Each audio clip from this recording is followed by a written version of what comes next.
time. Back to the 15-yard line by Taylor Wyndham. He got rocked. And Tim Tebow is down. Tim Tebow is supine. Tim Tebow is shaken up.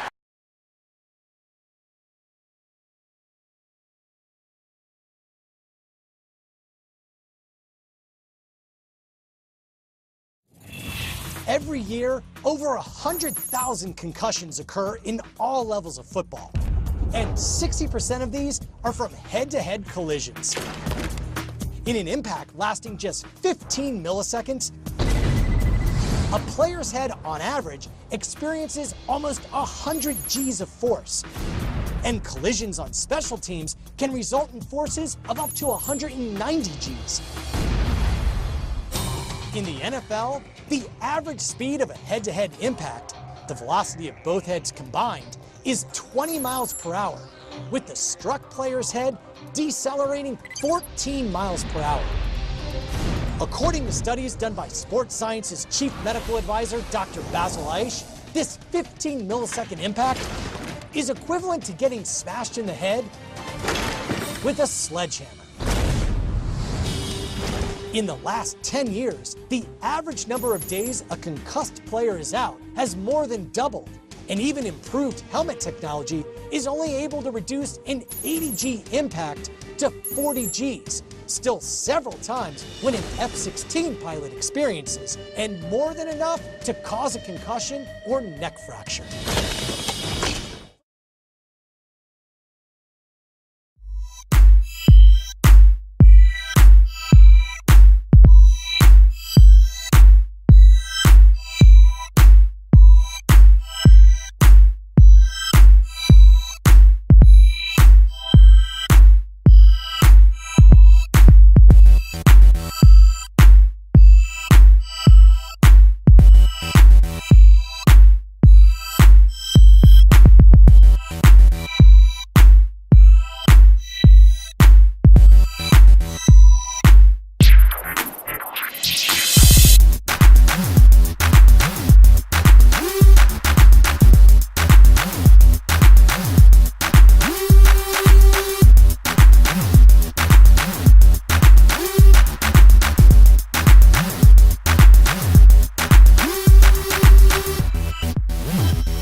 Symptoms of a concussion do not show themselves till up to 24 hours after the event. And when I was able to show a soldier 3 pictures of 3 brains, one normal brain of an individual, this normal brain using positron emission tomography looked like a furnace. It was all reds and yellows, all burning that energy. You put glucose in somebody's body using positron emission tomography, and they took a picture of an individual who had been comatose for 5 days in a hospital bed. Their brain was all dark purples and blues. The brain was shutting down, healing itself. Then the third picture was of a football player. And this football player had been injured with 2 minutes and 42 seconds to go in the first half. He was allowed to come out and play the second half of the game. And when he was changing out that night, a trainer came up to him and said, "Hey, listen, if you display any of the following symptoms the next morning, I want you to immediately go to the emergency room." You know the rest of the story. He did. He went to the emergency room. They took a picture of his brain using positron emission tomography, and I defy anybody to tell me the difference between the individual who was comatose for 5 days and the individual who walked into the emergency room and told the doctor about the symptoms that they were experiencing. Their brains looked identical. There's a belief that a lot of people have that if you just improve the helmets that soldiers wear, the helmets that football players wear, that you're going to solve this problem. To me, the helmet is never going to do anything but cause the problem to be greater, particularly when it comes to contact sports, because the helmet is often used as a weapon. It's used as the tool that causes the concussion. The brain is already inside a helmet called the skull. And the real damage that is done with traumatic brain injury is the movement, the acceleration of that brain inside that skull. So I don't believe that helmets are ever going to solve the problem. I think the NFL has taken some great strides in changing the rules. I wish the same would happen in hockey. I wish the same would happen in girls soccer. The only way that you are able to convince people that concussion or post-traumatic stress is a serious injury that must be treated and taken care of is through education. You've got to take the time to educate people. And you can't let sports writers be the ones that make the determination on whether or not an individual should play or not because of the performance that they have on a particular weekend. This is really serious stuff.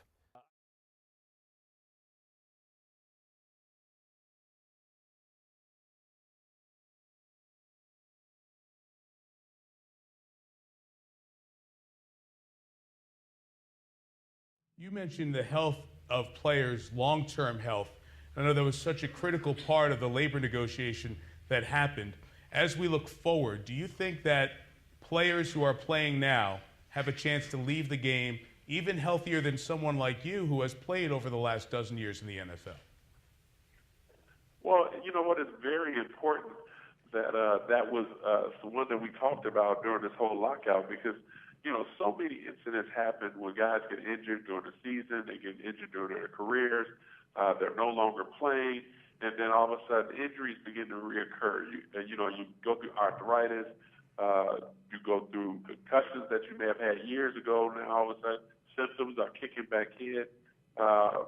Just things of that nature, for example, begin to reoccur, and now we're starting to.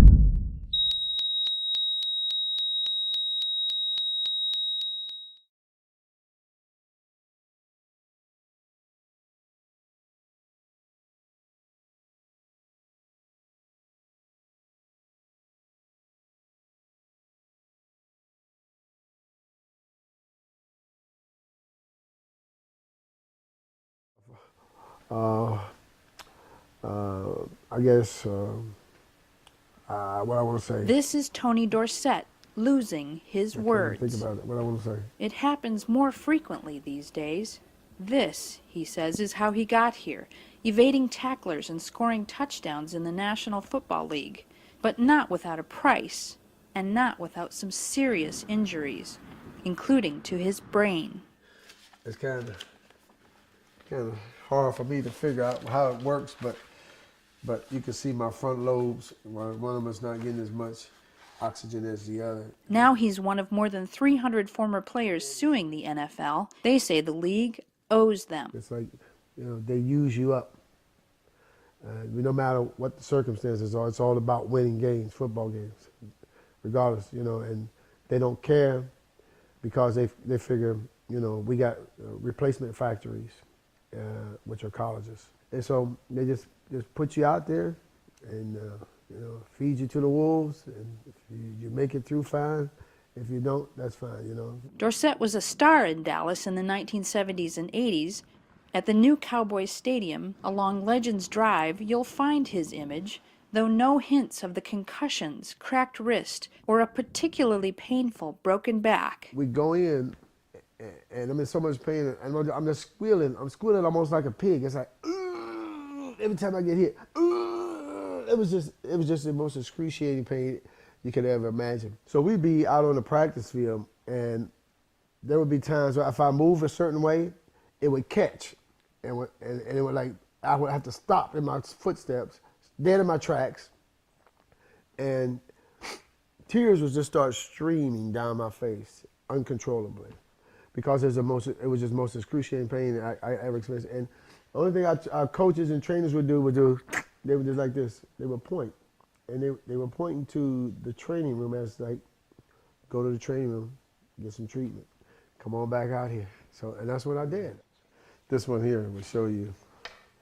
You can see that portable cast. Right now, it concerns me quite a bit. You know, I have an 8-year-old daughter and a 13-year-old daughter. Obviously, I got my son and my 20-year-old daughter, but I don't want to get into the point where it turns into dementia, Alzheimer's. I don't want that. The NFL declined to comment on specific allegations, but in the past has insisted that safety has long been a priority in the league. The players' claims, the NFL has said, stand in contrast to the league's actions to better protect players. The players are making him or them richer. And it seems to me that because, just as a thank you to the players, they can at least take care of the health issues that the players are having during, obviously they do, and after they play football, which they don't. And that is the tragedy of this whole thing. In other words, he hopes he and the other players will walk away with something. Martha Irvin, Associated Press, Frisco, Texas.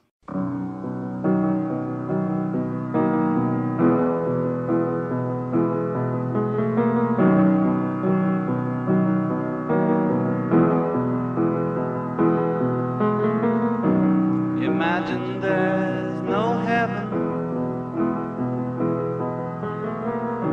It's easy if you try. No hell below us. Above us only sky. Imagine all the people living for today. Imagine there's no country.